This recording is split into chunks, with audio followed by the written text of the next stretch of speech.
Montana Territory, 1878. The wailing of the twins echoed through the cabin, cutting through the howling winter wind outside. Colton Gaines paced the rough-hewn floorboards, a 6-month-old infant tucked against each shoulder, their faces red with exhaustion and hunger. At 24, he had not imagined this would be his life, alone in a remote homestead, desperately trying to soothe two motherless babies while watching his cattle ranch slowly slip through his fingers. "SHH Emma, SHH Elijah," he murmured, bouncing them gently. "I know you are hungry, I know." The thin milk mixture he had prepared sat cooling on the table. The town doctor had explained how to mix condensed milk with water and a touch of sugar, but it never seemed to satisfy them the way their mother's milk had. Every time they cried, Colton felt Catherine's absence like a physical wound. 6 months since the fever had taken her, yet the cabin still felt hollow without her gentle presence. Colton believed, no, he knew, that a man could not survive the frontier with a broken heart. Love was a luxury the West did not permit. The land demanded everything: sweat, blood, and an unwavering focus. To divide yourself between the harsh requirements of survival and the tender demands of the heart was to fail at both. He had learned this truth when Catherine died, bringing their children into the world. The same beautiful moment that created new life had destroyed his. The Montana Territory allowed no room for sentimentality. This was what Colton told himself as he placed Emma in her crude wooden cradle to prepare the bottles. He had convinced himself that he needed only practicality now, a woman's help with the children, someone to cook and clean while he tended the ranch. Not a wife, never again a wife. His heart was buried with Catherine. What he wanted was simple: to build his ranch into something that would secure his children's future. What he needed was help, not love. "One more week," he whispered to the fussing twins. "One more week of this, and then Mrs. Halloway will arrive from Denver to help us." But even as he spoke the words, doubt gnawed at him. The elderly widow had seemed less than enthusiastic in her letters, and the winter storms would make travel treacherous. He feared being left alone with the twins when spring came and the real ranch work began in earnest. As the babies finally drifted to sleep after their feeding, Colton slumped at the table, staring at the letter he had begun writing. An advertisement for the territorial newspaper, seeking woman of good character to care for twin infants. Room, board, and fair wages provided. He had stopped short of writing marriage possible, though his neighbor Marcus had suggested it would attract more responses.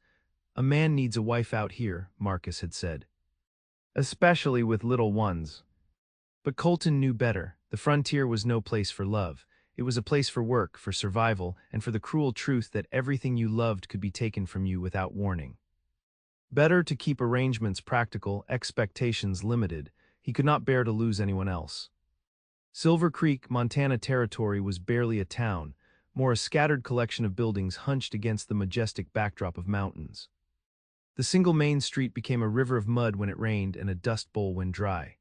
But today, with fresh snow blanketing the ground and smoke curling from chimneys, it almost looked welcoming.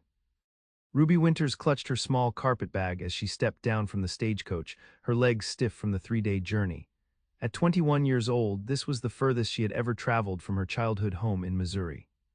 Her dark brown hair was pinned neatly beneath her bonnet, though several tendrils had escaped during the journey. Her blue traveling dress, once her best, was wrinkled and dusty from the long trip. "Silver Creek, miss," the driver called down. "End of the line for now, roads ahead are blocked with snow." Ruby nodded, surveying the small settlement with a mixture of disappointment and determination. This was not Denver, where she had been headed to find work as a teacher. This was barely civilization, but the heavy snows had closed the mountain passes, stranding her here until spring. "How long until the passes clear?" she asked. The driver laughed. "April at the earliest, miss. You might want to find somewhere to wait it out." 3 months, Ruby clutched her bag tighter. The money sewn into the hem of her skirt would not last 3 months at a hotel. She had planned so carefully, saving every penny from her position at the orphanage, securing a teaching post in Denver, leaving behind the whispers that followed an orphaned girl in a small town. Ruby believed that family was something you created through choice and love, not merely by blood. Having grown up in an orphanage after her parents died of cholera when she was 5, she had spent years watching children come and go, adopted into new homes while she remained behind.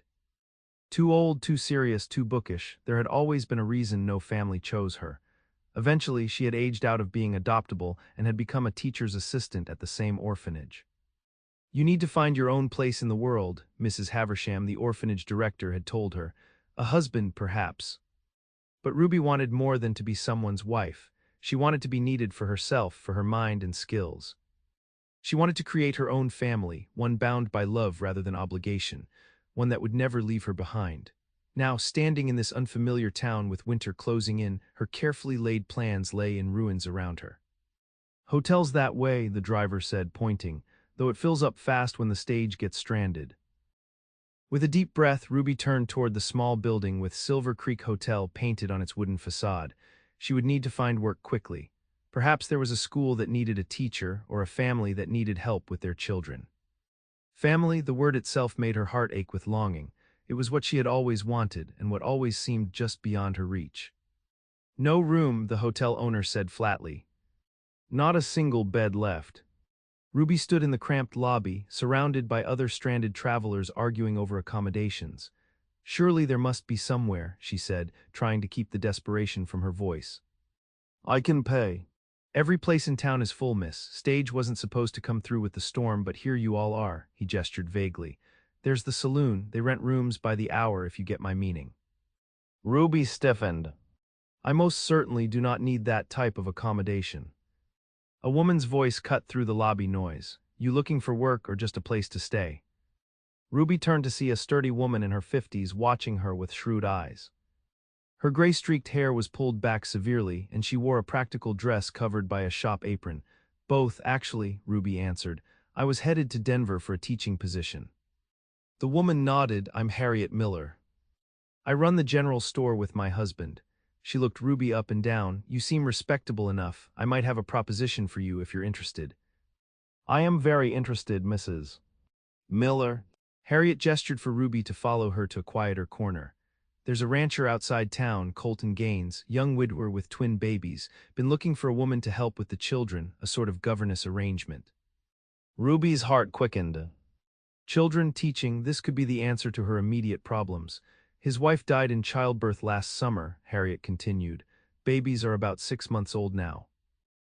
He had arranged for someone from Denver to come help, but I just got word she's not coming. The poor man is at his wits' end trying to run the ranch and care for those babies alone." "I have experience with children," Ruby said quickly. "I worked at an orphanage for years, with infants through to older children." Harriet's expression softened. "Well, that's fortunate. Colton's a good man, hardworking, honest. Bit closed off since Catherine died, but who wouldn't be," she sighed. "He'll be in town tomorrow for supplies. I can introduce you if you'd like." "Yes, please," Ruby said, relief washing over her. "Where might I stay tonight?" "You can sleep in the storeroom behind my shop. It's not fancy, but it's warm." As Ruby followed Mrs. Miller through the snowy street, she told herself this was simply practical, a temporary solution to her predicament. Yet she couldn't help but feel a flutter of hope. Perhaps in this remote wilderness she might find what had eluded her all her life, a place where she was truly needed. What she didn't know was how this need would challenge everything she believed about family, belonging, and her place in the world. Colton had not been to town in nearly 3 weeks. The snow had been too deep, the twins too fussy, and his spirits too low to make the journey. But necessity had finally driven him out. They were down to their last sack of flour, the twins needed proper milk mixture, and he had promised to check for mail regarding Mrs. Halloway's arrival. He left the twins with Marcus's wife for the day, ignoring her pitying looks as he handed them over. "They're getting so big," she'd said, cradling Emma. "You really need a woman's touch in that house, Colton." He had merely nodded and turned away. Everyone in the territory seemed to have an opinion about his situation. The ride into Silver Creek took longer than usual with the snow-covered trails. By the time he reached town, his fingers were numb despite his thick gloves, and his mood had soured further. He tied his horse outside the general store and stamped his boots on the porch to knock off the snow. The bell jingled as he entered, bringing welcome warmth and the familiar scent of coffee, leather, and dried goods. "Colton Gaines," Harriet Miller called from behind the counter. "I was hoping you'd make it in today." Mrs. "Miller," he nodded, removing his hat. "Got a list of supplies, and I'm checking for any mail about Mrs. Halloway." Harriet's expression fell. "Oh, Colton, I was going to send Marcus out to your place with the news. I received a telegram yesterday. Mrs. Halloway won't be coming. Her daughter in St. Louis fell ill, and she's gone to care for her instead." The news hit him like a physical blow. He'd been counting on the widow's arrival, planning around it, allowing himself to believe his most pressing problem would soon be solved. "I see," he said stiffly, trying to mask his disappointment and panic. "Thank you for letting me know." But Harriet continued, "I may have found a solution. A young woman arrived on yesterday's stage. She was headed to Denver for a teaching position, but the passes are closed until spring." Colton frowned. "A teacher? I need someone who knows about babies, Mrs. Miller." "She worked at an orphanage for years," Harriet countered. "Knows all about caring for little ones. She's staying with us temporarily, and she needs work until the pass is clear." "I don't know," Colton said, doubt evident in his voice. "Some young city woman might not take to ranch life. It's rough out there." "Why don't you meet her before deciding? She's helping sort inventory in the back." Without waiting for his response, Harriet called out, "Ruby. Could you come out here, please?" A moment later, a young woman emerged from the storeroom, dusting her hands on her apron. She was small, the top of her head would barely reach his shoulder, with dark brown hair pulled back in a simple bun. Her eyes, a deep blue that reminded him of summer skies, met his directly. She wore a plain dress of faded blue, modest and practical, yet there was something undeniably striking about her. Perhaps it was the determined set of her chin or the intelligence evident in her gaze. "Ruby Winters, this is Colton Gaines," Harriet introduced them, "the rancher I told you about." "Mr. Gaines," she said with a polite nod. Her voice was pleasant, gentle but not timid. "Miss Winters," he returned, suddenly aware of his trail-worn appearance. "Mrs. Miller says you're looking for work." "I am. I understand you have twins who need care." "I do," he studied her. She seemed too young, too delicate for the harsh reality of his homestead. "It's rough living out at my place, isolated. The work is hard and the babies can be challenging." To his surprise, she smiled. "Mr. Gaines, I've cared for up to 6 infants at once in the orphanage, often with limited supplies and help. I'm stronger than I look, and I'm not afraid of hard work or isolation." There was a quiet confidence in her manner that gave him pause. Still, doubt lingered. "It would be temporary," he said, "just until I can make other arrangements." "That suits me perfectly," she replied. "I need work until the mountain passes clear and I can continue to Denver. By then, you'll have time to find a permanent solution." Practical, straightforward, no romantic notions about playing house or becoming an instant mother. Perhaps this could work. "The pay isn't much," he warned. "Room and board plus $5 a month." "That's fair," she said without hesitation. "When would you like me to start?" Her readiness caught him off guard. "You haven't even asked about the details of the position." "I assume I'll be caring for your children, cooking, cleaning, and helping with household tasks," she said. "Are there specific duties I should know about?" Colton glanced at Harriet, who gave him an encouraging nod. "The twins, Emma and Elijah, are 6 months old," he explained, his voice softening slightly at their names. "They need frequent feedings day and night. The cabin is small but sound. You'd have your own room. It's just a curtained-off area, but it's private enough. Sundays you can come to town for church if you want, weather permitting." Ruby listened attentively. "And what about you, Mr. Gaines? What are your expectations?" The question startled him. "My expectations?" "Yes, some employers have specific rules about how children should be raised, or how a household should be run." Colton hadn't considered this. Catherine had managed their home without his input, and since her death he'd been focused solely on keeping everyone alive. "I expect honesty and hard work," he said finally. "Beyond that, I trust you know more about caring for babies than I do. As long as they're healthy and happy, that's what matters." Something in Ruby's expression softened. "When would you like me to start?" "Today, if possible," he answered, the urgency of his situation reasserting itself. "I need to collect supplies and settle some business, then we can ride back to the ranch." "I'll gather my things," she said, turning to Harriet. "Thank you for your hospitality, Mrs. Miller." As Ruby disappeared into the back room, Harriet gave Colton a knowing look.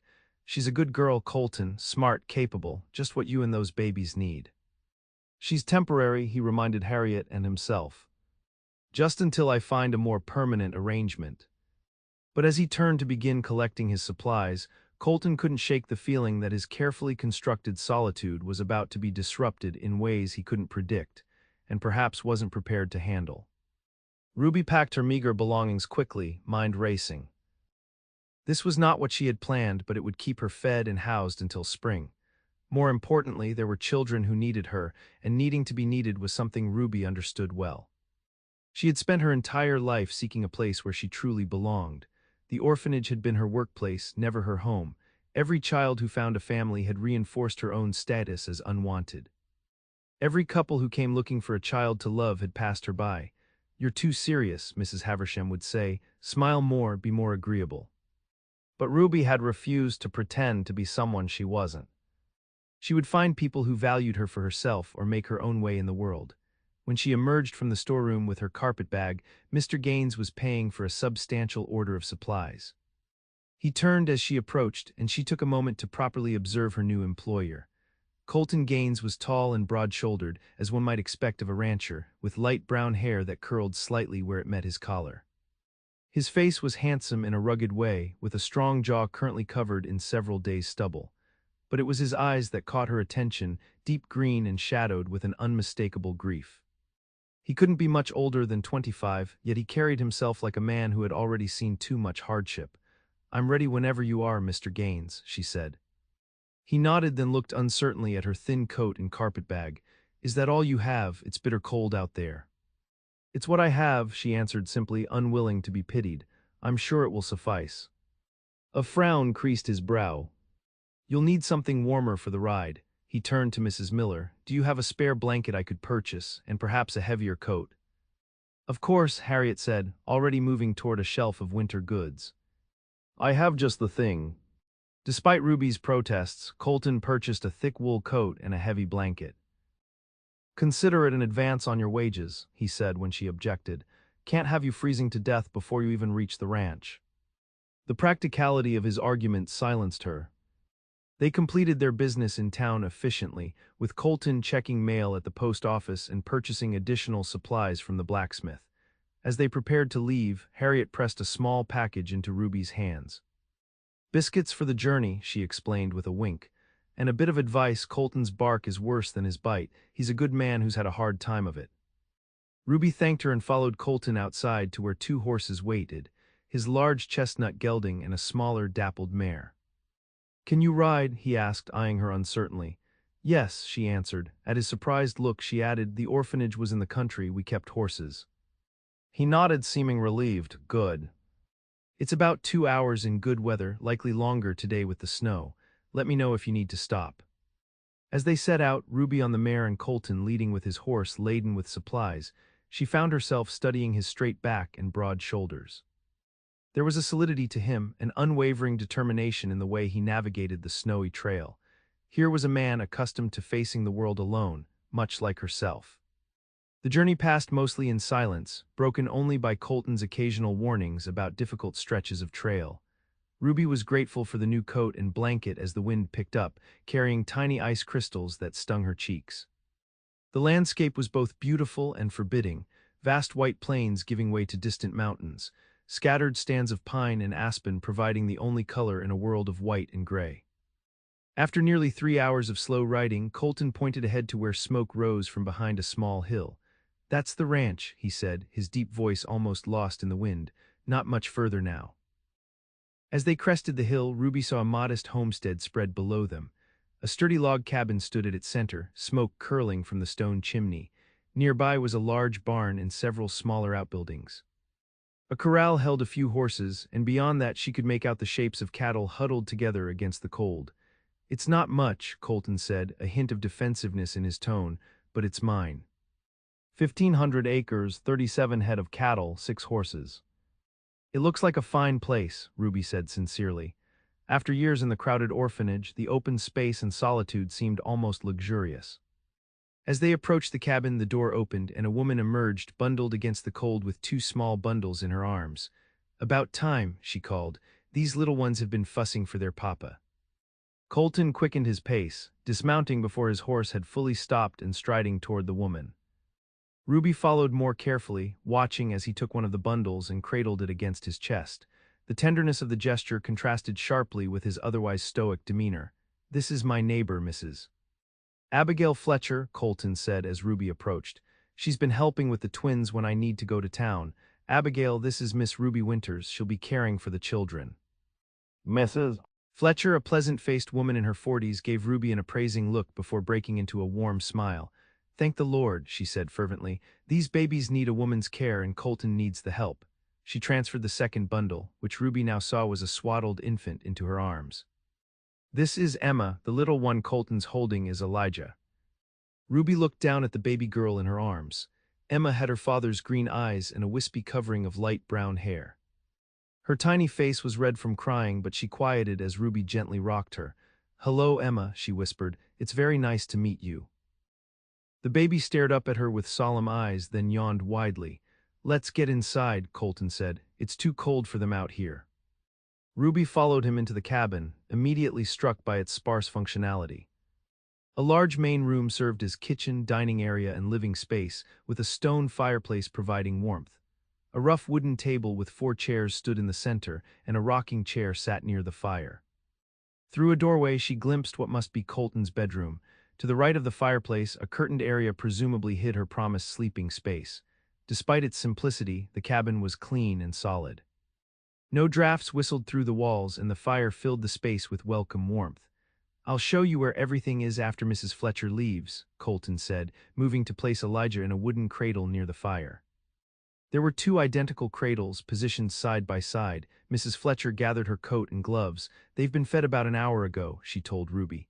"They'll need changing soon and another feeding before bedtime. Colton can show you how he mixes their milk." She patted Ruby's arm.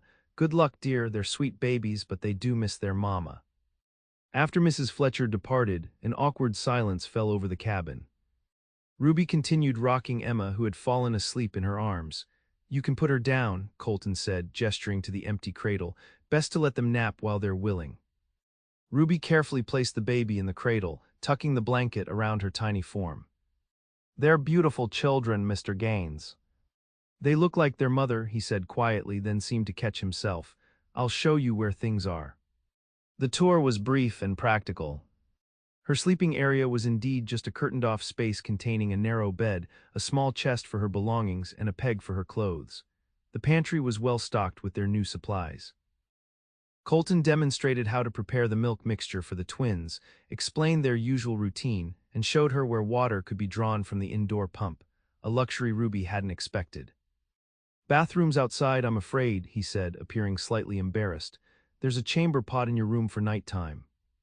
"That's fine," Ruby assured him. The orphanage arrangements were similar. He nodded, seeming relieved not to have to explain further. "I'll bring in more firewood and tend to the horses. The twins will probably sleep another hour. When they wake, they'll need changing and feeding." After he left, Ruby took a moment to absorb her new surroundings. The cabin was a far cry from the Denver school where she had planned to teach, but there was something appealing about its honest simplicity. No pretense, no social demands, just straightforward work caring for 2 small children who needed her. She unpacked her few possessions, arranged her 3 dresses in the chest, and placed her mother's small Bible, her only keepsake, on the bedside table. Then she set about exploring the kitchen, familiarizing herself with its contents and beginning to plan supper. By the time Colton returned, stomping snow from his boots, Ruby had a pot of stew simmering over the fire and was kneading dough for biscuits. He paused in the doorway, surprise evident on his face. "You didn't need to cook." "I could have managed something." "It's part of my duties," she said simply, "and I enjoy cooking. It seemed a good way to make myself useful while the babies sleep." He hung his coat by the door and moved to warm his hands by the fire. "Smells good, haven't had a proper meal in, well, a while." "It's nothing fancy, just stew and biscuits." "That's fancy enough for me." He glanced at the still sleeping twins. "They usually don't nap this long together." "It's a blessing when they do. Mrs. Fletcher mentioned they've been fussy." Colton nodded, a shadow crossing his face. "They sense it, I think that something's missing." He stared into the fire. "Some nights nothing I do stops their crying, like they know I'm not enough." The raw admission hung in the air between them. Ruby recognized it for what it was, not a complaint about the babies, but a man's acknowledgement of his own perceived inadequacy in the face of an impossible situation. "Children are resilient," she said gently. "And you've kept them fed and safe. That's no small thing, Mr. Gaines." Before he could respond, Elijah began to stir, small whimpers escalating quickly to insistent cries. Emma followed suit moments later, as if unwilling to be outdone by her brother. And so it begins, Colton sighed, moving toward Elijah's cradle. I'll take them, Ruby said, already reaching for Emma. Why don't you finish the biscuits? The dough is ready to be cut and baked. He looked ready to protest, then glanced at the dough and nodded. If you're sure. I'm sure, she said, lifting Emma with practiced ease. We'll get to know each other. As Ruby changed and soothed the twins, she watched Colton from the corner of her eye. He moved with the careful deliberation of a man accustomed to physical work, his large hands surprisingly deft as he cut the biscuit dough. There was a wariness about him, a guarded quality that suggested he expected disappointment. Ruby recognized that expectation all too well. She had carried it herself most of her life, the certainty that connections were temporary, that people would eventually leave. It was why she had always held herself slightly apart, focusing on work and study rather than forming attachments that would inevitably break. Yet here they both were, thrown together by circumstance, a man who had lost his chance at family, a woman who had never found hers, and two small children caught in between. Temporary, she reminded herself. This arrangement was temporary. Come spring, she would continue to Denver as planned, and Colton would find someone else to care for his children. There was no reason to see this as anything more than a practical solution to their mutual problems. But as Emma quieted in her arms and Elijah's cries softened to hiccups, Ruby couldn't help but feel a small, dangerous warmth spreading through her chest, the whisper of something like belonging. Days settled into a routine at the Gaines ranch. Ruby rose before dawn to stoke the fire and prepare breakfast before the twins woke. Colton was always up earlier, having already fed the livestock and chopped wood by the time she emerged from behind her curtain. They took their meals together, exchanging necessary information about the day's tasks but little else. Colton spent his days tending to the ranch, checking on the cattle, repairing equipment, ensuring their survival through the harsh winter. Ruby's world became the cabin and the twins, who demanded constant attention. Emma was the more vocal of the pair, quick to cry when displeased but equally quick to smile when content. Elijah was quieter, watchful, with a serious expression that reminded Ruby of his father. Both babies thrived under her care, gaining weight and becoming more alert each day. A week into her stay, Ruby was singing softly to the twins as she bathed them in a metal tub by the fire when Colton returned earlier than usual. He paused in the doorway, watching as she gently poured water over Elijah's chubby shoulders, eliciting a delighted gurgle. "You're good with them," he said, his voice startling her. Ruby glanced up, self-conscious at being observed. "They make it easy, they're sweet-natured children." Colton hung his coat and moved closer, kneeling beside the tub to stroke Emma's wet hair. Catherine used to sing to them too. Before they were born, she said they could hear her. It was the first time he had voluntarily mentioned his wife. Ruby continued her task, giving him space to speak or fall silent as he chose. "What was that song you were singing?" he asked after a moment. "Lavender's Blue, it's an old English lullaby." "It's nice," he reached for a towel. "May I?" Ruby nodded, and Colton carefully lifted Elijah from the water, wrapping him in the towel with surprising gentleness for such large hands. He dried his son with the same methodical care he showed in all tasks. "I worry sometimes," he said quietly, not looking at Ruby, "that they won't remember her, that they'll grow up never knowing what she was like." Ruby lifted Emma from the bath. "You can tell them about her. Keep her memory alive through your stories." "I'm not much for storytelling." "Then keep mementos, a lock of her hair, her favorite book, something tangible they can connect to." Colton looked at her then, a flicker of surprise in his eyes. "That's a good idea, thank you." They dressed the babies together, working in a companionable silence that felt new. When the twins were settled in their cradles for their afternoon nap, Colton lingered by the fire instead of immediately returning outside. "Storm's coming," he said, nodding toward the window where snow had begun falling more heavily. "Might be a bad one. I've secured everything I can." Ruby glanced at their wood supply. "Do we have enough firewood?" "We," Colton repeated softly, something unreadable crossing his face. "Yes, we have enough for a week at least, and I've brought extra water inside." He seemed about to say something more when a sudden gust rattled the windows, drawing his attention outside. "I should check the livestock one more time before it gets worse." He moved toward his coat, then paused. Would you like me to bring down Catherine's trunk from the loft?" "There might be things in there for the twins, like you suggested." The request seemed to cost him something. Ruby nodded. "I would be happy to help sort through it if you'd like." "I'll bring it down tonight," he said, and was gone. The storm arrived in full force by evening, howling around the cabin like a living thing. Colton returned covered in snow, his face reddened by the bitter wind. After changing into dry clothes, he dragged a large trunk down from the cabin's small loft area. I haven't opened it since. He left the sentence unfinished, placing the trunk near the fire. Ruby had just settled the twins for the night, and the cabin was quiet save for the crackling fire and the storm's fury outside. She sat in the rocking chair, hands folded in her lap, waiting for Colton to decide if he truly wanted to revisit these memories. He knelt before the trunk, his hand resting on its wooden lid. It feels wrong somehow. Like I'm disturbing her. We don't have to do this now, Ruby said gently. No, you're right about the children. He took a deep breath and opened the trunk. Inside lay the carefully preserved remnants of a woman's life, dresses folded with care, a pair of delicate shoes, several books, a wooden hairbrush with strands of blonde hair still caught in its bristles. Colton lifted each item with reverence, occasionally offering a quiet comment. She wore this the day I proposed, or this was her favorite. Ruby maintained a respectful silence, understanding that she was witnessing something deeply private. When he reached the bottom of the trunk, Colton withdrew a small leather-bound journal. Her diary, he said, turning it over in his hands. I never read it, didn't seem right.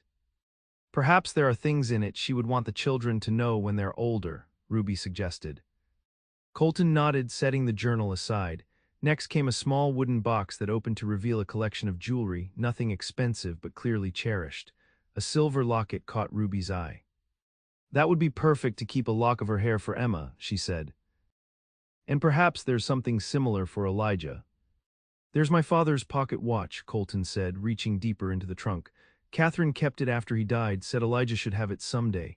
He placed it beside the locket, then sat back on his heels, looking suddenly tired. Thank you for this, I wouldn't have thought to do it on my own. The children are fortunate to have a father who cares so deeply, Ruby said. Many don't. Colton glanced at her. You sound like you speak from experience. Ruby rarely discussed her past, but the intimate mood created by the storm and their shared task loosened her usual reserve. I grew up in an orphanage. My parents died of cholera when I was 5. Something shifted in Colton's expression, not pity, which Ruby would have resented, but a deeper understanding. That explains your skill with the twins. And why you were traveling alone to Denver. Yes, I was raised at Haversham Home for Children, then worked there as a teacher's assistant. I was headed to a teaching position in Denver when the passes closed. No family at all. None that claimed me, she said, striving for a neutral tone. Colton was quiet for a moment, watching the fire. Family isn't always what people think, he finally said. My father was a drunk who left my mother and me when I was 8. She worked herself to death on a farm that was never really ours. His jaw tightened. That's why I bought this land outright. No loans, no mortgages, no one can take it from my children. The revelation of this shared experience, of loss and determination to build something better, created a new current of understanding between them.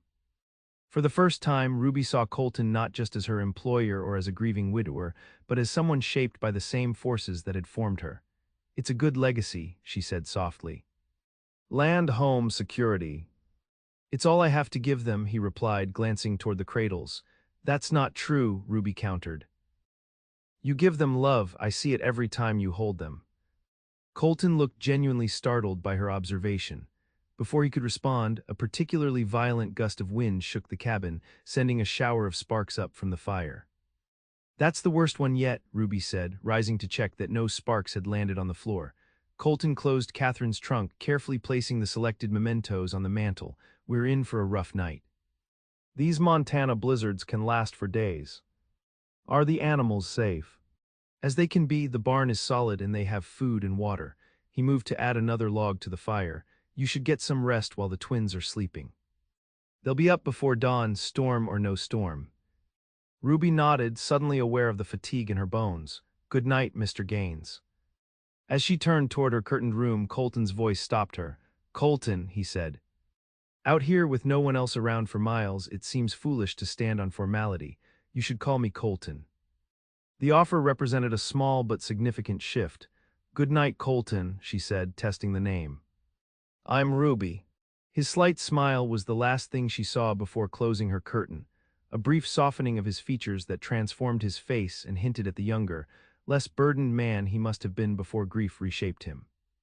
That night, as the storm raged outside and the twins slept peacefully through it, Ruby lay awake listening to Colton moving quietly around the cabin, checking windows and doors, adding wood to the fire. There was something deeply comforting about his vigilance, his silent dedication to keeping them all safe. For the first time in her life, Ruby felt herself relaxing into the protection offered by another person's care. It was a dangerous feeling for someone who had learned early to rely only on herself, and one she knew she would be wise not to nurture. Yet as sleep finally claimed her, Ruby found herself wondering what it would be like to belong permanently to this place, to these children, to this solitary man with his guarded heart and gentle hands. The blizzard lasted 4 days, sealing them inside the cabin in an isolated world of their own. Colton made brief forays to the barn to tend the animals, returning with his beard crusted with ice and his spirits increasingly restless. Ruby maintained the domestic rhythm, feeding the twins, cooking meals, keeping the fire burning, while privately relishing the unexpected respite from the anxiety of her uncertain future. By the fifth morning, the storm had passed, leaving behind a transformed landscape of towering snowdrifts and crystalline beauty. Sunlight streamed through the windows as Ruby prepared breakfast, the twins gurgling happily in their cradles. Colton entered bringing a blast of cold air and the scent of fresh snow. "Roads will be impassable for at least a week," he announced, stamping snow from his boots. "We're on our own until then." Ruby nodded, unsurprised. "We have plenty of supplies. How are the cattle?" "Lost two to the cold, but the rest survived." He hung up his coat and approached the stove, warming his hands over the skillet where Ruby was frying bacon. "That smells good. Breakfast is almost ready, coffee's hot." He poured himself a cup, watching as she efficiently flipped the bacon and stirred a pot of oatmeal. "You've settled in well here." The observation caught her off guard. "I've tried to make myself useful." "More than useful." Colton took a sip of his coffee, eyes on the twins. "They've changed since you arrived, less fussy, more content." "Babies respond to routine and consistent care," Ruby said, deflecting the implicit praise. "They're simply adjusting." "It's more than that." Colton's gaze shifted to her face. "You sing to them, talk to them, treat them like people, not just tasks to be managed." Ruby busied herself with serving the food, uncomfortable with the direction of the conversation. "They are people, small ones with limited ways of communicating, but people nonetheless." They ate in silence for a few minutes before Colton spoke again. "I've been thinking, the arrangement with Mrs. Halloway was always uncertain. She wasn't especially eager to come all the way out here, and at her age, the journey would have been difficult." Ruby waited, sensing he was building toward something. "You seem content here and the children respond well to you." He set down his fork, meeting her eyes directly. "Would you consider staying on, not just until spring, but longer?" The question hung in the air between them. Ruby set down her cup carefully. "What about my teaching position in Denver?" "There might be opportunities closer. Silver Creek has a small school but no proper teacher. The children gather in the church 3 days a week with Mrs. Fletcher teaching basic lessons." He leaned forward slightly. "You could do both, care for the twins while they're small and teach once they're older. The ranch is only an hour's ride from town in good weather." The proposal was tempting. Ruby had grown attached to the twins more quickly than she'd anticipated, and the quiet rhythm of ranch life suited her more than she'd expected. Yet caution held her back. "That's a generous offer," she said carefully, "but perhaps premature. You've known me only a short time, and I made a commitment to the school in Denver." "Of course," Colton said, retreating slightly. "It was just a thought. No need to decide anything now." But something had shifted between them, a door opened that could not be entirely closed again. The possibility hung in the air as they went about their day, each stealing glances when they thought the other wasn't looking. That evening, after the twins were asleep, Colton pulled on his coat. "I need to check the barn one more time. The temperature's dropping again." Ruby nodded, continuing to mend a tear in one of his shirts. The quiet domesticity of the scene was not lost on either of them, her by the fire with her sewing, him preparing to make a final check of their small domain before night fell. It felt dangerously like a real marriage, not the practical arrangement it was meant to be. When the door closed behind him, Ruby set aside her sewing and moved to the window, watching his tall figure making its way through the snow toward the barn. In just 2 weeks, she had memorized the rhythm of his movements, the set of his shoulders, the way he ducked his head slightly when entering a doorway. She was becoming attached not just to the twins, which was natural enough, but to Colton himself. To his quiet strength, his unwavering dedication to his children, the glimpses of humor and tenderness that occasionally broke through his reserve. It would be so easy to say yes to his offer. To settle into this life and pretend it could be permanent, but Ruby knew the danger of building hopes on such uncertain foundations. She had spent her childhood waiting for a family that never materialized, watching other children chosen while she remained behind. She would not make the same mistake as an adult, investing her heart where it might not be truly wanted. Colton needed help with his children. He needed a practical solution to a pressing problem. What he didn't need, what he had made clear he didn't want, was love. And love, Ruby was beginning to fear, was what she might offer if she stayed too long. When he returned from the barn, she had composed herself, returning to her sewing with a deliberately casual air. "Everything secure?" she asked, "for now." He hung up his coat, then stood uncertainly in the middle of the room as if unsure of his place in it. Finally, he moved to his chair by the fire and picked up a harness he'd been mending. "About what I said earlier." "It's all right," Ruby cut in quickly. "It was a kind offer, but we both know this was meant to be temporary. Once spring comes and the road's clear, you'll have time to find someone more suitable." "More suitable," he frowned. "What does that mean?" Ruby kept her eyes on her stitching. Someone older, perhaps, more experienced with homesteading, someone who could be a proper mother figure to the twins. "You're wonderful with the twins," Colton said, his voice taking on an edge of frustration. "And you've adapted to ranch life better than most city women would." "Thank you, but—" "Is it the isolation?" he pressed. "The hard work, the lack of society?" "No," Ruby said, finally looking up. "None of those things bother me. But this isn't about what I want or don't want. It's about what's best for Emma and Elijah in the long term." Colton studied her for a long moment. "And what do you think that is?" Ruby chose her words carefully. "Children need stability. Security, they need to know they're loved and that the people caring for them won't disappear." She set her sewing aside. "I made a commitment to the school in Denver. Breaking that would be irresponsible." "I see." Colton's expression closed, the brief openness of their conversation disappearing like a door slammed shut. "Well, as I said, there's no need to decide now. It was just a thought." They worked in silence after that, the only sounds the crackling of the fire and the occasional soft noises from the sleeping twins. When Ruby finally retired to her curtained room, she lay awake for a long time, questioning the wisdom of her decision. She had spent her life searching for a place to belong, and now, when something like it was being offered, she was holding back. Was it fear, pride, or simply the hard-won wisdom of a woman who had learned that permanent attachments were rare and often painful? Whatever the reason, Ruby knew one thing with certainty.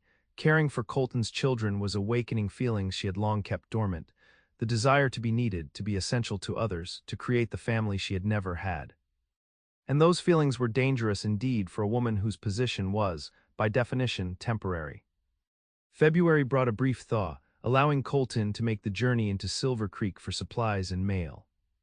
Ruby spent the day alone with the twins, trying not to count the hours until his return, telling herself that her anxiety was merely concern for his safety on the treacherous roads. When he finally arrived late in the afternoon, his expression was unreadable as he stomped snow from his boots. "Everything all right in town?" Ruby asked, bouncing Elijah on her hip while Emma played on a blanket by the fire. "Fine." He hung his coat and began unpacking supplies. Roads were better than expected, might be able to make the trip more regularly if the weather holds. There was something in his manner, a tension, a restraint that put Ruby on alert. "Was there any mail?" He paused, then reached into his pocket and withdrew a letter. "For you, from Denver." Ruby's heart quickened as she took the envelope. The Denver school board seal was visible in the corner. "Thank you. I'll read it later." "You should read it now," Colton said, continuing to unpack supplies with mechanical efficiency. "Might be important." Balancing Elijah in one arm, Ruby opened the letter and scanned its contents. The school board expressed regret that she had not arrived as scheduled and informed her that they had been forced to fill the position with another teacher. They wished her well in her future endeavors. "They gave away my position," she said quietly. Colton paused in his work. "I'm sorry." The disappointment was less acute than Ruby would have expected. The Denver position had been her plan, her security, but in the weeks spent at the ranch, it had become increasingly abstract, a future she thought she should want rather than one she actively desired. It's understandable, she said, folding the letter carefully. They couldn't wait indefinitely. Colton watched her closely. Does this change your thoughts about staying on here? The directness of the question caught her off guard. I. I don't know, I should still try to find a teaching position somewhere. You could teach here, he reminded her. Silver Creek needs a proper teacher.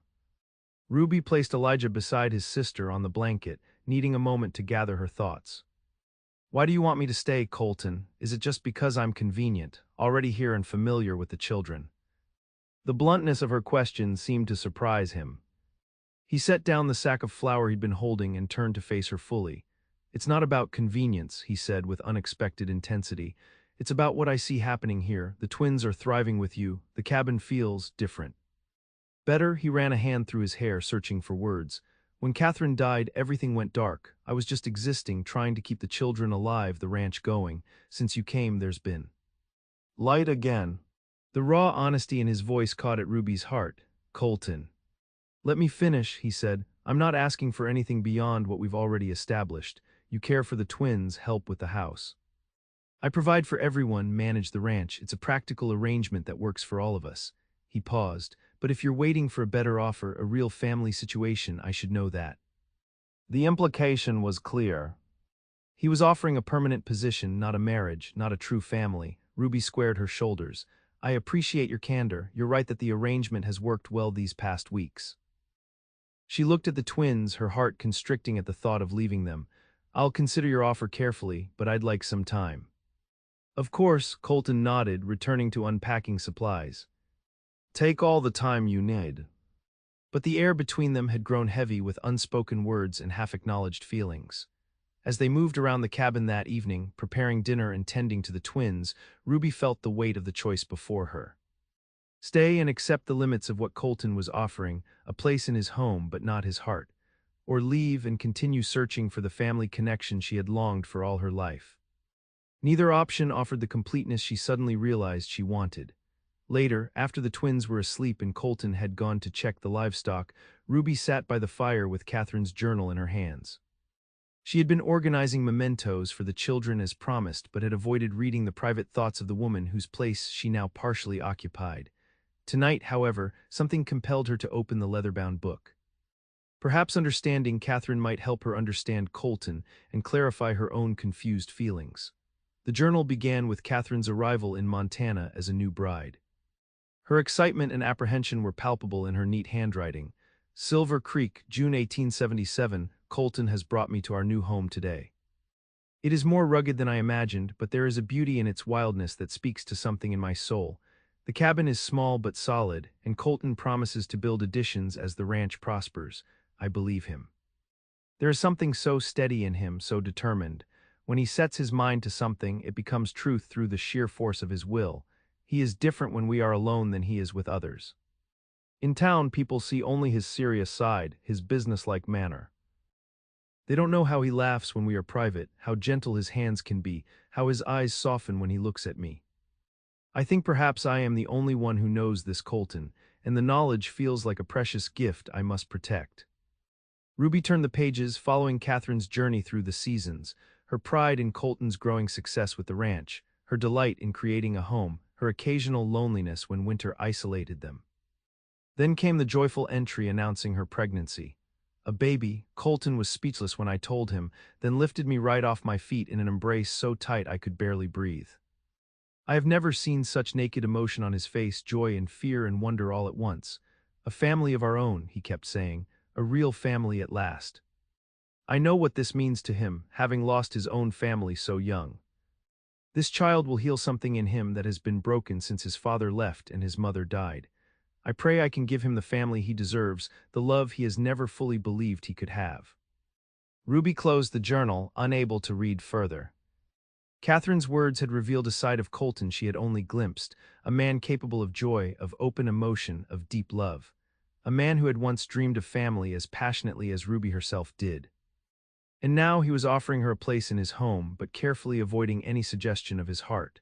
Not because he was incapable of love, but because he had loved and lost too painfully to risk it again. The knowledge changed everything and nothing. Ruby still faced the same choice: accept the limits of what was being offered or seek something more complete elsewhere. But now she understood that Colton's reserve wasn't his natural state but a protective shield erected against further loss. When he returned from the barn, Ruby had replaced the journal and was sitting quietly by the fire. He glanced at her, seeming to sense her contemplative mood. Everything all right? He asked, warming his hands by the fire. Yes, she said, I was just thinking about your offer. He nodded, waiting. If I were to stay, Ruby said carefully, would I be an employee or something else? Colton's expression grew guarded. What do you mean by something else? A partner, she clarified. Someone with a say in how the twins are raised, how the household is run. Someone with a permanent place here, not just a position that could be replaced. He studied the fire, considering her words. I hadn't thought of it in those terms, but yes, I suppose that's more accurate than employee. You would be essential to the children, to the running of the home. But not to you, Ruby said quietly. His eyes snapped to hers, something like alarm flickering in their depths. Ruby. It's all right, she said quickly. I understand. You've been clear from the beginning that this is a practical arrangement. I just needed to be certain of the terms. Colton looked as though he wanted to say more but instead gave a short nod. And have you made a decision? Ruby took a deep breath. I'd like to accept your offer. I'll stay and care for the twins, help with the household, and perhaps inquire about teaching in Silver Creek when the weather improves.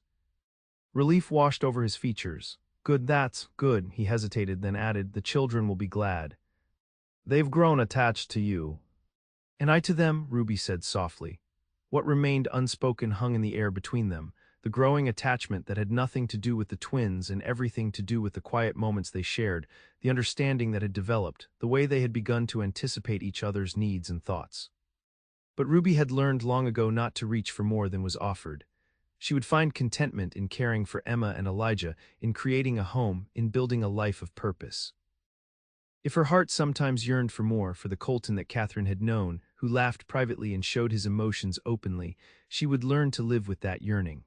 After all, a partial family was better than no family at all. March brought milder weather and the first tentative signs of spring. The snow began to recede, revealing patches of soggy grass and mud.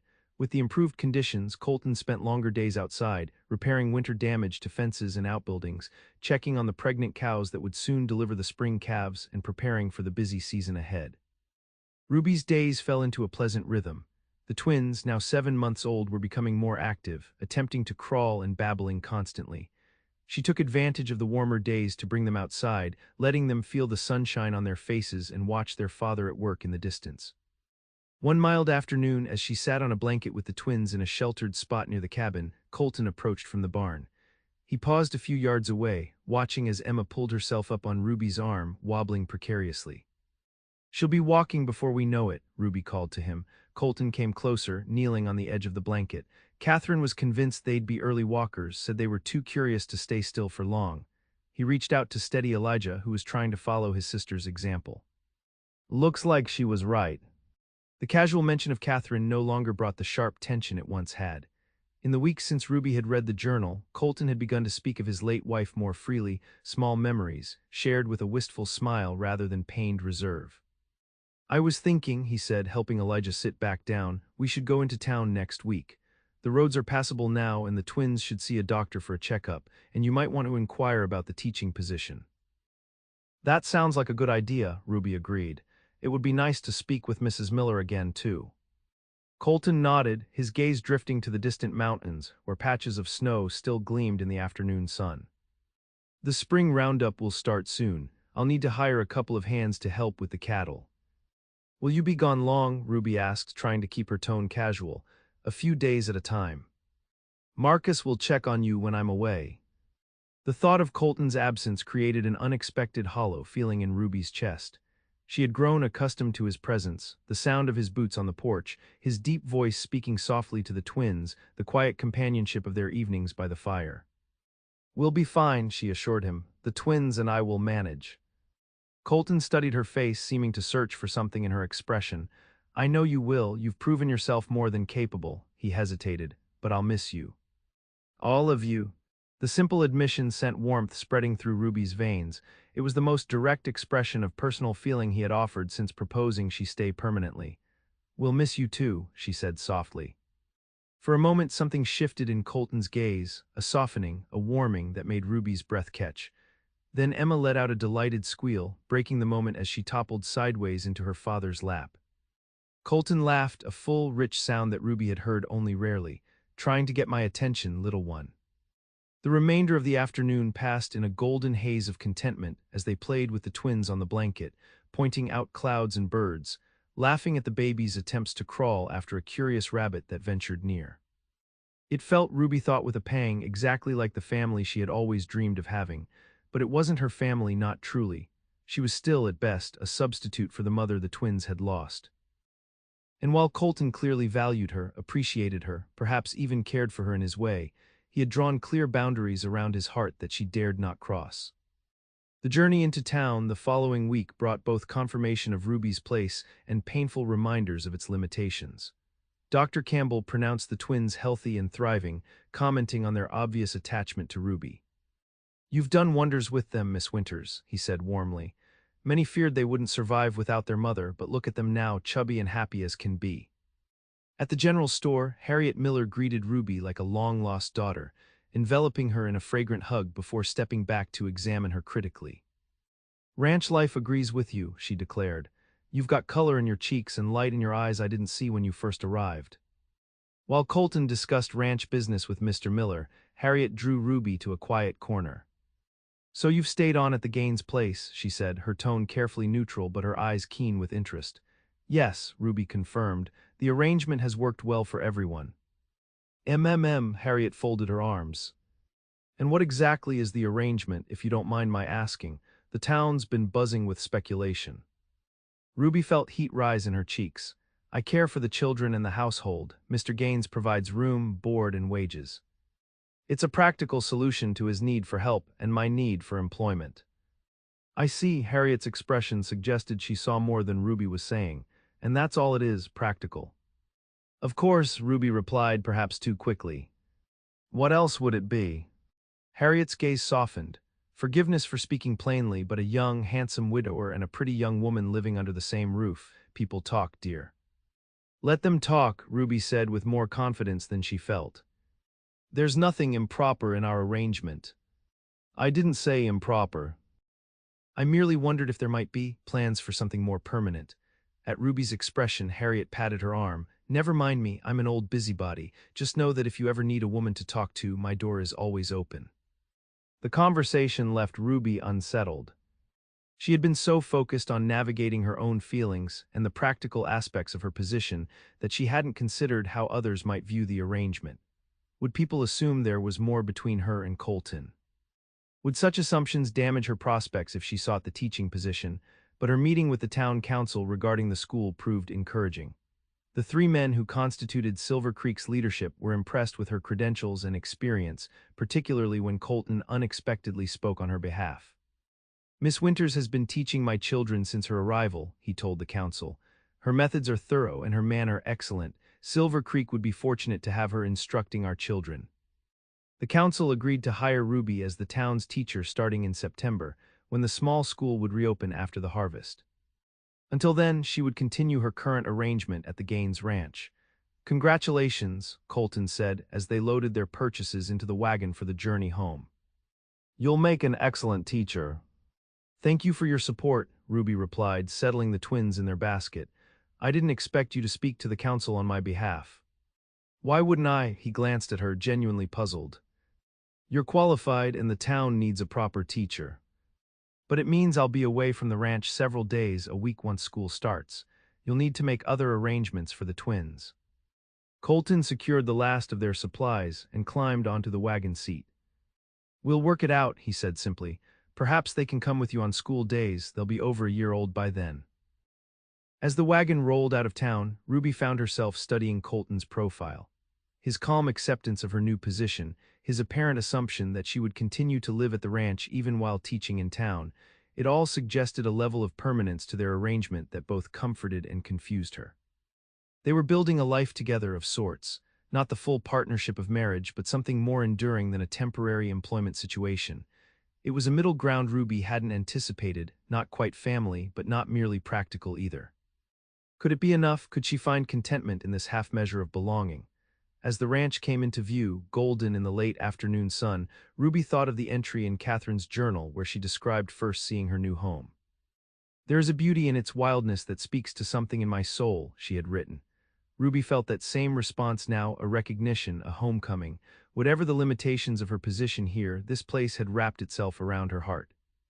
These children had become as dear to her as if they were her own, and their father remained the most complex, confounding, and compelling man she had ever known.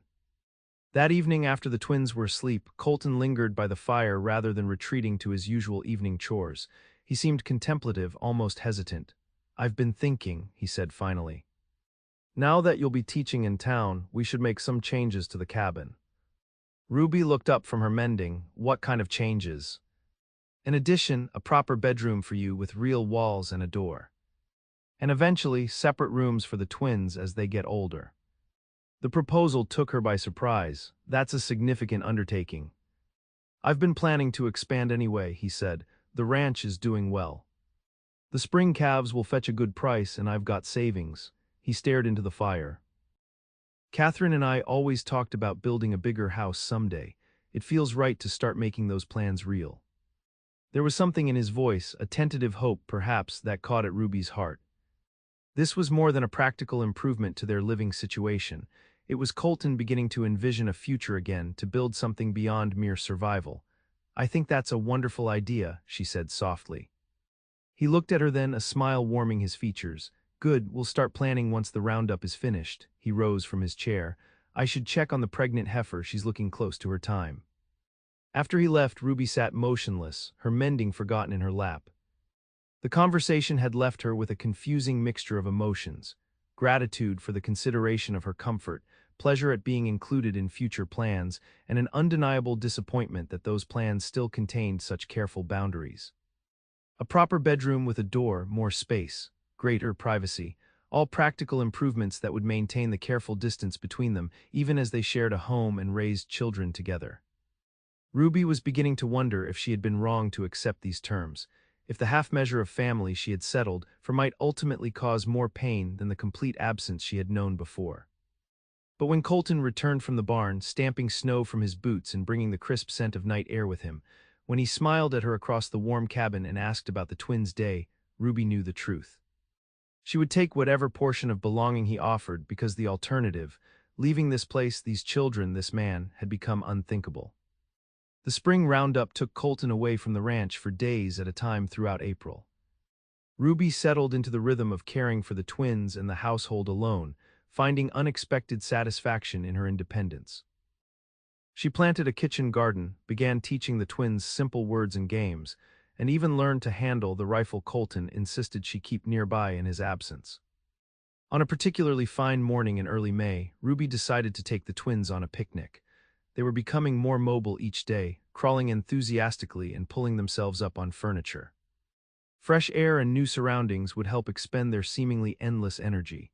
She packed a simple lunch, gathered blankets and toys, and settled the twins in the small wagon Colton had built for them. The meadow beyond the barn offered a perfect spot, sheltered from the wind, carpeted with spring wildflowers and within sight of the cabin. As Ruby spread the blanket under a small cottonwood tree, she felt a contentment she had rarely experienced. The twins babbled happily, reaching for dandelion puffs and watching butterflies with wide-eyed wonder. The Montana sky stretched endlessly blue above them, and distant mountains still capped with snow formed a majestic backdrop to their simple pleasures. "Your father should be home tonight," she told the twins, helping Emma sit upright. "He'll be happy to see how much you've grown in just a week." Elijah responded with a string of nonsense syllables that ended with something remarkably like Papa. Ruby laughed in delight. "That's right, Papa will be home soon." She was so engrossed in the children that she didn't immediately notice the rider approaching from the direction opposite the main road. It was only when a shadow fell across the blanket that Ruby looked up, startled. A stranger sat on horseback a few yards away, a rough-looking man with several days' growth of beard and clothes that had seen hard use. His expression as he surveyed Ruby and the twins was unreadable. Ruby instinctively gathered the babies closer. "Can I help you?" she asked, striving for a calm she didn't feel. The man dismounted slowly. "This is the Gaines place, isn't it?" "It is." "Mr. Gaines isn't here at present." The stranger nodded, seeming unsurprised. Spring roundup, I figured as much. He removed his hat, revealing dark hair streaked with gray despite a face that suggested he wasn't yet 40. Name's Wade Thornton. I'm an old acquaintance of Colton's. Thought I'd pay him a visit while I'm passing through. There was something in his manner, a tension, a watchfulness that put Ruby on alert. Colton had never mentioned anyone named Thornton, and this man had approached from the backcountry, not the main trail. Mr. Gaines should return this evening, she said, beginning to gather the twins' things. You're welcome to wait at the cabin. I was just about to take the children inside for their nap. Thornton's gaze shifted to the babies. These are Colton's children. Yes, Emma and Elijah. A strange expression crossed the man's face, something almost like pain. Twins. Well, that's something, he looked back at Ruby. And you're his wife. The question caught her off guard. No, I care for his children and household. I see, Thornton replaced his hat. I'll help you get back to the cabin. Despite her misgivings, Ruby could hardly refuse the offer. The wagon was heavy with both twins and the ground uneven. Thornton took the handle without comment, leading the way back to the cabin while keeping a respectful distance from Ruby. At the cabin, he helped bring in the picnic supplies but declined Ruby's offer of coffee. I'll wait out here, he said, settling on the porch step. No need to trouble yourself. Ruby put the twins down for their nap and watched through the window as Thornton sat motionless, staring out at the mountains with an expression she couldn't decipher. There was something familiar about his features, though she was certain they had never met. The afternoon passed with increasing tension. Ruby kept the cabin door locked, moving between watching the twins and peering out at the silent figure on the porch. Thornton made no attempt to enter but also showed no sign of leaving. As the sun began to lower toward the mountains, Ruby heard the welcome sound of hoofbeats approaching from the main trail. Colton had returned. She watched through the window as he rode into the yard, saw him pull up short at the sight of the visitor, saw his body go rigid with recognition. Thornton rose slowly from the porch step, and the two men faced each other in the yard. Hello, son, Thornton said, his voice carrying clearly through the window. It's been a long time. Son, the word hit Ruby like a physical blow. This man was Colton's father, the drunk who had abandoned his family when Colton was 8. The man who, in Colton's words, had left his mother to work herself to death on a farm that was never really ours. Ruby moved to the door, opening it but remaining on the threshold. She could now see Colton's face pale with shock, his expression hardening into something like hatred. What are you doing here? He demanded, not dismounting. Passing through, heard you had a place out this way. Thornton gestured vaguely. Thought I'd see how my boy turned out. I'm not your boy, Colton's voice was cold. Haven't been for 16 years. Colton, Thornton sighed. I know I wasn't much of a father. You weren't any kind of father, Colton cut in. You left, mother died, end of story. The blunt words hung in the air between them. Thornton's shoulders sagged slightly. I deserve that, but I've changed, son, been sober 5 years now. Congratulations, Colton said flatly. Now get off my property. Ruby stepped fully onto the porch. Colton, she said softly, the twins will be waking soon. At the mention of the children, Thornton looked toward her. I saw them earlier, fine-looking babies. Boys got your mother's eyes. Something dangerous flashed across Colton's face. He dismounted in one fluid motion, his body tense with barely contained fury. You don't get to talk about my mother or my children. You gave up that right when you walked out on us. I know that, Thornton said, raising his hands in a placating gesture. I'm not asking to be part of their lives. Just wanted to see you, see what you built here. He looked around the ranch with what appeared to be genuine admiration. It's a fine place, you've done well for yourself. No thanks to you, Colton's voice remained hard. Say what you came to say, then leave. I've got work to do. Thornton nodded, accepting the terms. I'm dying, Colton, consumption, doctors give me a year, maybe less. He coughed, as if to emphasize the point. Wanted to make amends before I go, to apologize for being the kind of father no child deserves. The naked emotion in the man's voice seemed to catch Colton off guard. His rigid posture eased slightly, though his expression remained guarded. I'm sorry to hear that, he said finally, but it doesn't change what happened. No, it doesn't, Thornton agreed. Nothing can, but maybe it explains some things.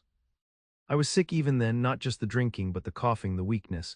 I told myself I was leaving so you and your mother wouldn't have to watch me die. He shook his head. It was a coward's excuse. The truth is, I couldn't face my own failures, couldn't bear to see the disappointment in your eyes day after day. Ruby felt like an intruder on this intensely private moment, yet she couldn't make herself go back inside. Colton stood rigid in the yard, his face a mask of conflicting emotions. You've built everything I couldn't give you, Thornton continued. Land that's truly yours, a home, family. He glanced toward Ruby. You're a better man than I ever was. You're right about that, Colton said, but some of the anger had leached from his voice. Thornton nodded, accepting the judgment without protest. I'll go now, just wanted to see you one last time. Tell you I'm sorry, he moved toward his horse. You've got a good life here, Colton. Don't let my mistakes keep you from living it fully. As Thornton mounted, Colton seemed to come to a decision. Where are you headed? California, maybe. Somewhere warm for whatever time I've got left. Colton hesitated. It's getting dark. You can sleep in the barn tonight. Leave at first light. The offer, minimal as it was, clearly surprised Thornton. I appreciate that. There's a pump out back for water and Ruby can send out some food. Colton's tone made it clear this was the extent of his hospitality. Thornton nodded his understanding. Thank you, he glanced toward Ruby. Your children are beautiful, miss, you should be proud. Before Ruby could correct his assumption, Thornton had ridden toward the barn, leaving her alone on the porch with Colton. I'm sorry, she said softly. He arrived while you were gone. I didn't know who he was. Not your fault, Colton ran a hand through his hair, looking suddenly exhausted. Are the twins all right? They're fine, they should be waking from their nap soon, she hesitated. Are you all right? He gave a short, humorless laugh. 16 years without a word and he shows up now, to make amends before he dies. He shook his head. I don't know what I am. It's a shock, Ruby acknowledged. Anyone would be unsettled. Colton looked toward the barn where his father had disappeared.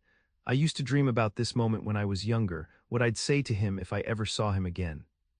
How I'd make him understand what he'd done to us. His voice softened. Then Mother died and it all seemed pointless. What good were words against that kind of abandonment? Ruby moved closer, touched by the rare vulnerability in his expression. Perhaps it's not about him at all, she suggested gently. Maybe what matters is what you need to say or hear for your own peace. Colton looked at her then, really looked at her, as if seeing something new in her face. You're wise, Ruby Winters. Not wise, she demurred, just familiar with abandonment. Understanding dawned in his eyes, the orphanage. She nodded. I used to imagine confronting my parents, demanding to know why they had to die and leave me alone. It was irrational, of course, they didn't choose to die of cholera, but the heart isn't rational when it comes to being left behind. No, Colton agreed softly, it isn't. The sound of Emma's cries from inside the cabin broke the moment. Ruby touched Colton's arm lightly. I'll see to her, take whatever time you need. His hand covered hers briefly, warm and solid. Thank you. Ruby attended to the twins, preparing their evening meal while keeping one eye on the yard through the window. Colton remained outside, splitting wood with focused intensity as darkness gathered. It was nearly an hour before he carried a plate of food to the barn, staying inside for what seemed a long time. When he finally returned to the cabin, his expression was somber but calmer. They're fed and ready for bed, Ruby told him, gesturing to where the twins played on their blanket. I thought you might want to say goodnight. Colton knelt beside his children, his face softening as Emma immediately crawled into his lap. Hello, little one, did you miss your papa? As Ruby prepared a simple supper for the two of them, she observed Colton with the twins. There was a gentleness in his interactions with them that had deepened over the months of her stay. Where once he had seemed almost afraid of their fragility, he now handled them with confident tenderness, responding to their babbles as if understanding every nonsense syllable. After the twins were settled in their cradles, Ruby and Colton ate their meal in companionable silence. It was only when they had finished, the dishes washed and put away, that Colton spoke of his father. He's in bad shape, he said, staring into the fire. Thinner than I remember, that cough sounds serious. Ruby nodded, giving him space to continue. He showed me a letter from a doctor in Denver. The diagnosis is real, Colton's jaw tightened. Said he's been looking for me for nearly a year. Wants to make peace before he dies. And did you make peace? Ruby asked gently. Colton considered the question. Not entirely. Some wounds go too deep for simple forgiveness. He sighed, but I did listen. And I believe he's genuinely sorry, for whatever that's worth. It's worth something, Ruby said. Not everything, but something. Colton nodded slowly. He asked about Catherine, about the twins. Seemed truly grieved when I told him what happened. He paused. He thought you were my wife. The statement hung in the air between them, charged with unspoken implications. I corrected that impression, Colton added quickly. Explained our arrangement. Of course, Ruby said, ignoring the small pang in her chest. It's a natural assumption for a stranger to make. Colton studied her face. Does it bother you? That people might think that. The directness of the question caught her off guard. I don't know, does it bother you? No, he said simply. The single word sent a flutter through Ruby's heart. Before she could formulate a response, Colton continued. My father said something that's been echoing in my head. He said not to let his mistakes keep me from living fully. Colton's gaze remained fixed on the fire. I think perhaps they have been. His abandonment taught me that people leave, that counting on others leads to pain. He glanced toward the twins' cradles. When Catherine died, it seemed like confirmation of what I already knew, that love is dangerous. That it makes you vulnerable to losses you can't survive. Ruby held very still, hardly daring to breathe as Colton gave voice to the belief that had shaped his actions since her arrival. I've been unfair to you, he continued. Asking you to stay but holding part of myself back. Wanting you to care for my children as if they were your own while reminding you that you're not really family. He finally looked at her directly. I've been a coward, Ruby. And I'm sorry for it. Colton, she began, uncertain what to say in the face of such unexpected honesty. Let me finish, he said. Seeing my father today, a man who walked away from his family and has regretted it every day since, made me realize something. I've been doing the same thing in a different way, not physically leaving, but emotionally holding back, denying what's been growing between us because I'm afraid of being hurt again. Ruby's heart pounded in her chest. What are you saying? Colton leaned forward, his green eyes intent on her face. I'm saying that I care for you, Ruby Winters, not just as the woman who cares for my children or keeps my house, but as the person you are. Your kindness, your intelligence, your quiet strength. He took a deep breath. I think I've been falling in love with you since that first blizzard when you sang the twins to sleep. The words Ruby had never expected to hear hung in the air between them. She sat frozen, afraid that any movement might shatter this moment. You don't need to say anything now, Colton added quickly. I know this is sudden, and I understand if you don't feel the same way. Our arrangement can continue as before if that's what you want. His expression grew uncertain. I just needed you to know the truth. Ruby found her voice at last. You're wrong, she said softly. Colton's face fell. I understand. I shouldn't have. No, she interrupted, a smile beginning to bloom on her face. You're wrong that it's sudden. There's nothing sudden about it at all. She rose from her chair and moved to kneel beside him. I've been falling in love with you too, Colton Gaines, with your dedication to your children, your honesty, the way you face each day with quiet determination. She placed her hand over his. I just never believed you could feel the same way. The wonder that spread across his face was like sunrise breaking over the mountains. Ruby, he breathed, his hand turning to clasp hers. I came here looking for work, for a temporary solution, she continued. But I found something I'd been searching for all my life, a place where I was needed, where I belonged. Where I could love and be loved in return. Colton's free hand rose to gently touch her cheek. I need a mother for my twins, he said softly. But more than that, I need you, your smile in the morning, your wisdom, your gentle heart. I need the family we could be together. Ruby felt tears welling in her eyes. I need a family, she whispered. I've always needed a family, and I've found it here with you and the twins. Slowly giving her every opportunity to pull away, Colton leaned forward and brushed his lips against hers. The kiss was gentle, tentative, a question rather than a demand. Ruby answered by leaning into him, her hand rising to rest against his chest where she could feel the steady beat of his heart. When they drew apart, Colton's expression was transformed by joy and relief. I never thought I'd feel this way again, he said. After Catherine died, I believed that part of me was gone forever. Catherine would want you to be happy, Ruby said. To give the twins the family she couldn't be part of. Colton nodded, his eyes suspiciously bright. She would have liked you, your strength, your practicality, the way you loved the children. I would have liked her too, Ruby said sincerely. She created this home, these beautiful children. She'll always be part of them and part of you. Yes, Colton agreed, but the future, our future, that's something new we'll build together. He took both her hands in his. "If you'll have me, Ruby Winters, I'd like to marry you. Not for the sake of propriety or convenience, but because I love you and want to spend my life with you." Ruby's heart felt too full for her chest. "Yes," she said simply. "Yes, I'll marry you, Colton Gaines." As they sealed their promise with another kiss, more confident this time, Ruby felt the last piece of her heart slide into place. The orphan girl who had never been chosen had finally found her home, not in a place but in the love of a man and his children.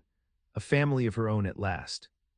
Wade Thornton left at dawn as promised, but not before witnessing something that brought a bittersweet smile to his weathered face. Through the cabin window, visible in the early morning light, he saw his son sitting at the table with the dark-haired young woman, their heads bent close together, hands entwined. The twins were balanced on their laps, creating a picture of family that Wade had never managed to achieve in his own life. He mounted his horse without disturbing them, certain that his son had found what had eluded Wade himself, the courage to love fully, despite the risks. As he rode away from the Gaines ranch, he carried with him not forgiveness, perhaps, but something close to peace. Inside the cabin, Colton and Ruby were too absorbed in their newfound happiness to notice his departure. The revelation of their feelings had transformed the atmosphere of the home overnight. Where once there had been careful distance, now there was the freedom to touch, to smile, to speak openly of hopes and plans. "I thought we might marry in June," Colton said, bouncing Elijah on his knee. "After the spring work is done but before the busy summer season." Ruby smiled, adjusting Emma's small dress. June would be perfect, a simple ceremony though. "I don't need anything elaborate." "Whatever you want," Colton assured her, "though we should probably have it in town. Mrs. Miller would never forgive us if she couldn't attend."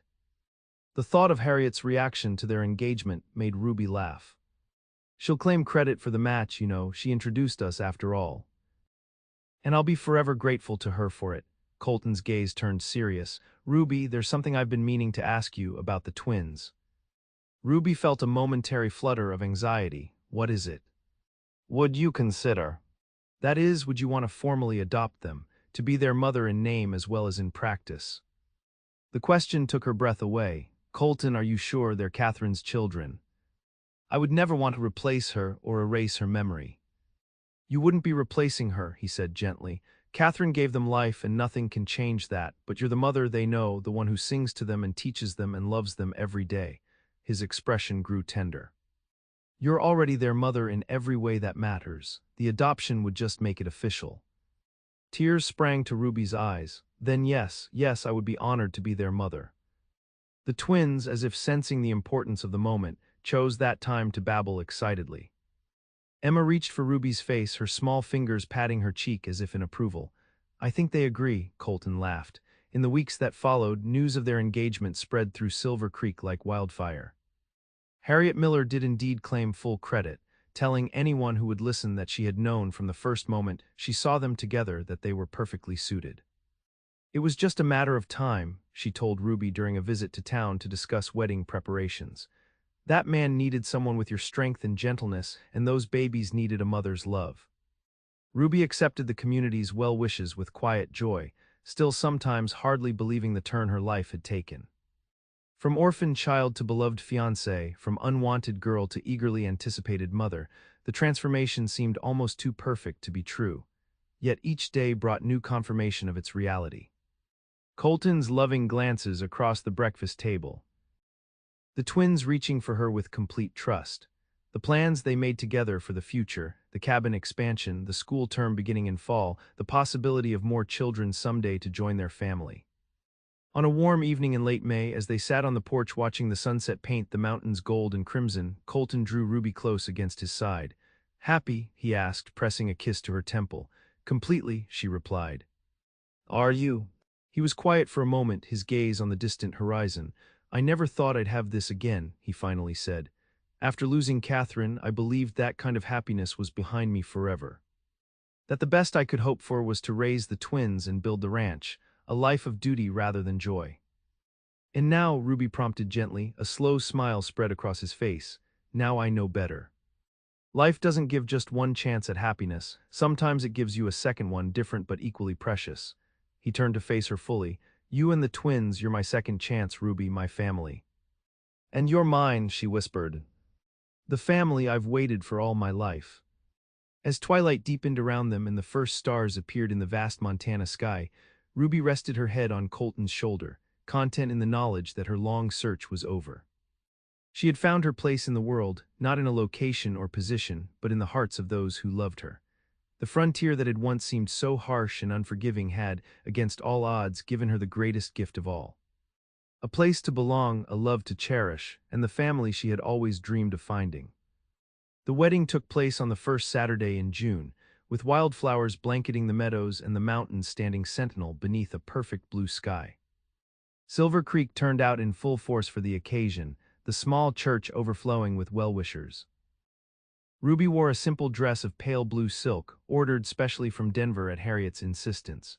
A bride should have something new and beautiful, she had declared, brushing aside Ruby's protests about the expense.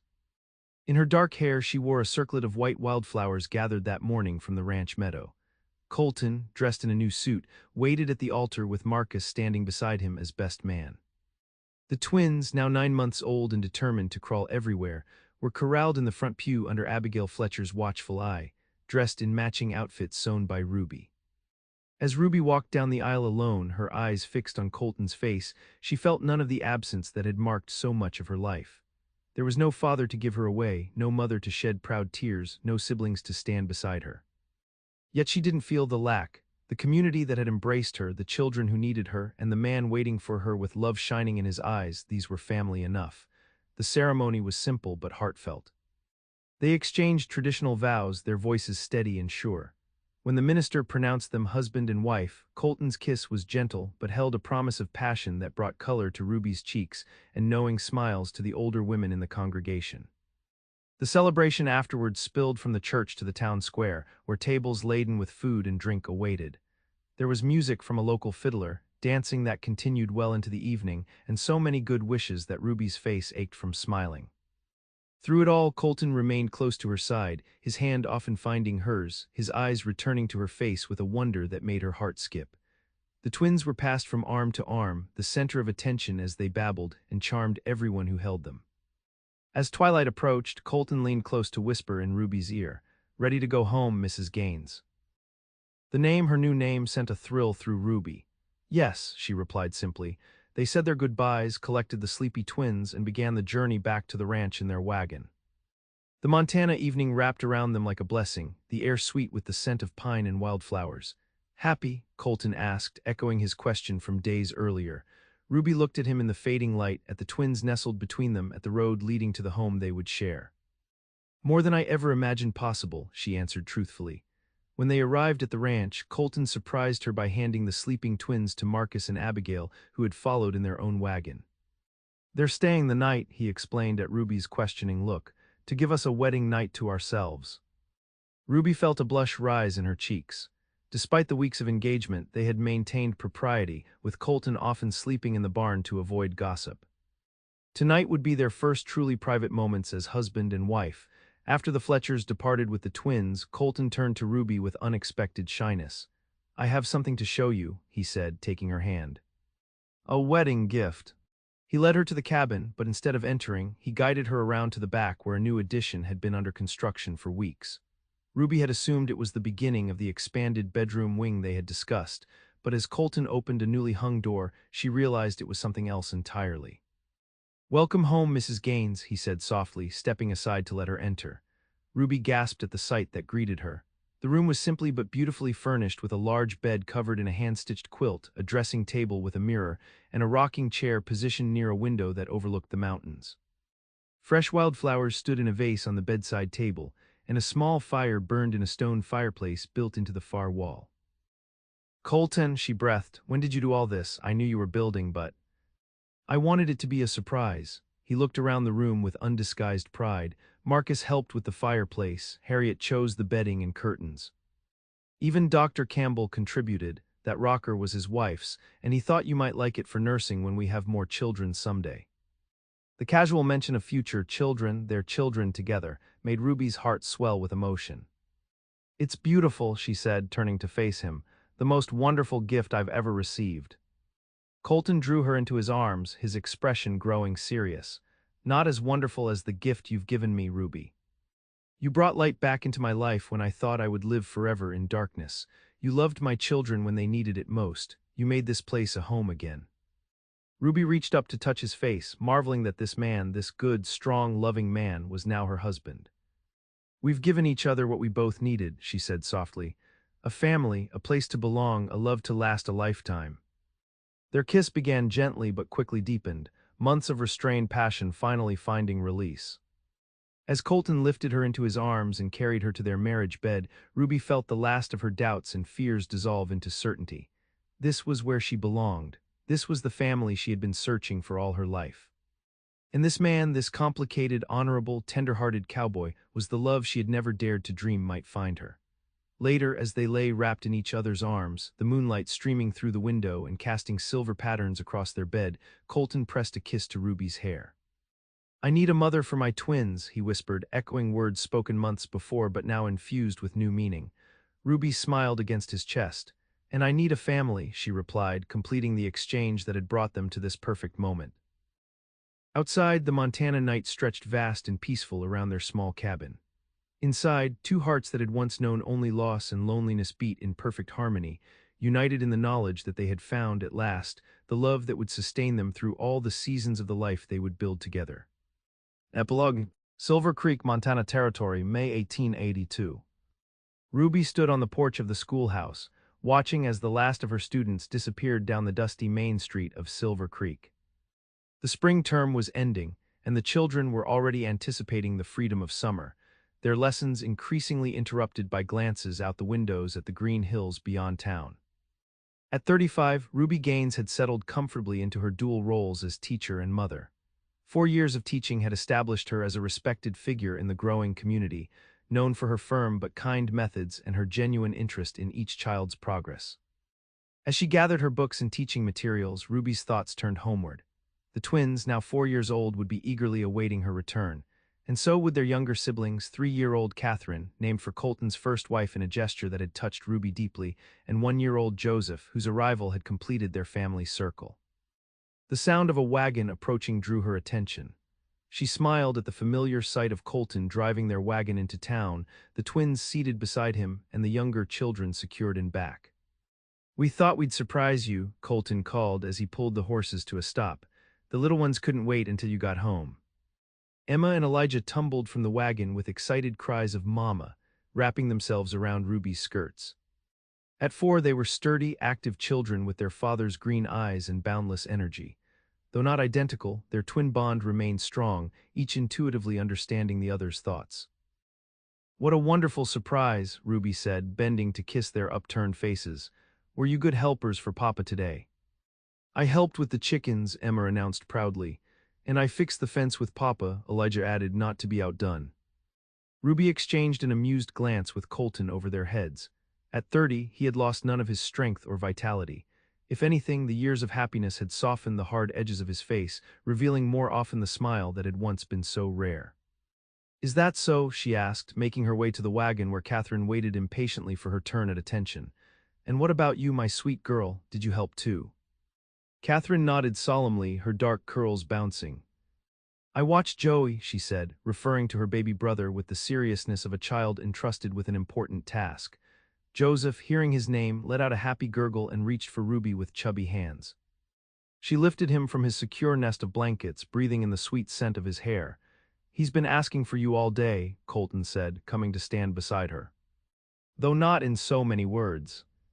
"I've missed all of you too," Ruby said, leaning into Colton's side as his arm slipped around her waist. "How did the meeting with the cattle buyer go?" "Better than expected. He's taking 30 head at top price." Colton pressed a kiss to her temple, "which means we can afford that piano you've been wanting for the children's lessons." Ruby's eyes widened, truly. "Oh, Colton, that's wonderful." "You deserve it," he said simply. "The way you manage to be both mother and teacher, keeping our home and still finding time for everyone's needs. I don't know how you do it." "With a great deal of help from my husband," she replied, smiling up at him, "and with the joy that comes from having everything I ever wanted." Their moment was interrupted by the twins' demands for attention and Catherine's announcement that she was hungry. With practiced efficiency, Ruby and Colton settled all 4 children in the wagon for the journey home.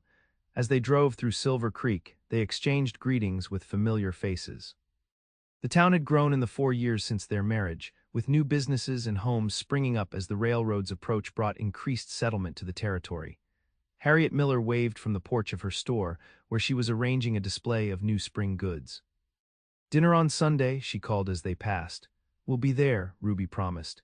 The weekly gatherings at the Millers' home had become a cherished tradition, with the older couple serving as surrogate grandparents to the Gaines children. The journey back to the ranch passed pleasantly, with the children pointing out wildlife and wildflowers along the way. The twins entertained their younger siblings with elaborate stories, their imaginations as vivid as ever. When they crested the final hill, the ranch spread before them, larger and more prosperous than when Ruby had first arrived. The original cabin had been expanded into a proper house with separate bedrooms for the children, a study for Ruby's teaching preparations, and a large kitchen where the family gathered for meals. Outbuildings had been added, the barn enlarged, and the herd of cattle had tripled in size. But more important than these material improvements was the sense of home that radiated from the place: the flower garden Ruby had planted, the tree swing Colton had built for the children, the rocking chairs on the wide porch where they often sat in the evenings, watching the sunset over the mountains. "Look," Elijah said suddenly, pointing toward the house. "Someone's there." A figure stood on their porch, a tall man in a black coat, his back to them as he surveyed the ranch. Colton frowned, instinctively slowing the wagon. "Stay with the children," he told Ruby quietly. "I don't recognize him." But as they drew closer, the man turned and Ruby gasped in surprise. "Dr. Campbell, what brings you all the way out here?" The town doctor stepped forward as they pulled up to the house, his expression grave. "Mrs. Gaines, Mr. Gaines," he greeted them. "I apologize for the uninvited visit. I have news that couldn't wait." Colton helped Ruby down from the wagon, concern evident in his face. "Is everything all right in town?" "Yes, yes, doctor." Campbell assured him. "It's not that, it's—" He hesitated, glancing at the children. "Perhaps we should speak privately." Ruby's heart quickened with alarm. "Children, go play in the yard for a few minutes," she instructed, handing Joseph to Emma. "Stay where I can see you." Once the children were out of earshot, Dr. Campbell withdrew an envelope from his pocket. "This telegram arrived this morning. It's addressed to both of you from a lawyer in San Francisco." Ruby and Colton exchanged puzzled glances as Colton accepted the envelope. "We don't know anyone in San Francisco," Ruby said. "The message concerns a Wade Thornton," Dr. Campbell explained. "I believe he was your father, Mr. Gaines." Colton's expression tightened. "Yes. We haven't had contact in 4 years, since he passed through briefly." "According to the telegram, he passed away last month," Dr. Campbell said gently. "Consumption, as he predicted, but before he died he made a will. The lawyer is attempting to locate you as the sole beneficiary." Colton stared at the telegram in his hands, seemingly unable to open it. Ruby moved closer, placing a supportive hand on his arm. "Thank you for bringing this, doctor," she said. "It was thoughtful of you to come in person." Dr. Campbell nodded. "I thought such news should not wait for your next visit to town." He glanced at the children playing in the yard. "I'll leave you to read it privately. Please let me know if there's anything I can do." After the doctor had departed, Colton remained motionless on the porch, the unopened telegram in his hand. Ruby waited patiently beside him, understanding that this unexpected connection to his father stirred complex emotions. "I thought I'd put all that behind me," Colton finally said. "That day he came here, I said what needed to be said, made what peace I could." "I know," Ruby replied softly. "You did what was right for you at the time." Colton took a deep breath and opened the telegram, his eyes scanning the brief message. "He left me property," he said, surprise evident in his voice. "A small house and some land outside San Francisco, and there's money, not a fortune but substantial. Apparently he found success in California." "That's unexpected," Ruby said. Colton folded the telegram carefully. "The lawyer writes that there's also a letter for me, for us." He looked out at their children, his expression thoughtful. "He must have known he was dying when he came here, yet he asked for nothing, claimed nothing." "Perhaps seeing you, seeing the family you had built was enough," Ruby suggested. "Maybe he just needed to know you were happy." "Perhaps." Colton slipped the telegram into his pocket. "I'll need to go to San Francisco to settle the estate. It's too much to handle by letter." "We'll go together," Ruby said firmly. "All of us, the children, have never seen the ocean." Colton smiled, drawing her into his arms. How do you always know exactly what I need? Because I know you, she replied simply. Your heart, your strength, your capacity for forgiveness, even when it's difficult. He pressed his forehead to hers, a gesture of intimacy that had become habitual over their years together. I love you, Ruby Gaines. And I love you, she whispered back, always. Their moment was interrupted by the children's return, full of questions about Dr. Campbell's visit and demands for dinner. The conversation about Wade Thornton would continue later in the privacy of their bedroom, but for now, life's immediate needs took precedence. As Ruby prepared the evening meal, surrounded by the cheerful chaos of her family, she reflected on the journey that had brought her here. From orphaned child to beloved wife and mother, from solitary traveler to the heart of a thriving family, the transformation still sometimes amazed her. Yet in the end, it had been remarkably simple. A motherless man with twin babies had needed help. A familyless woman had needed belonging. And in finding each other, they had created something neither could have achieved alone: a home filled with love, a family bound by choice as much as blood, a legacy of belonging that would endure long after they were gone. Outside the window, the Montana sunset painted the mountains gold and crimson, the same view that had greeted Ruby on her first day at the ranch. But now she saw it not as a stranger passing through, but as a woman who had finally found her place in the world. I need a mother for my twins, the cowboy had said all those years ago. I need a family, she had replied, and together they had built exactly that.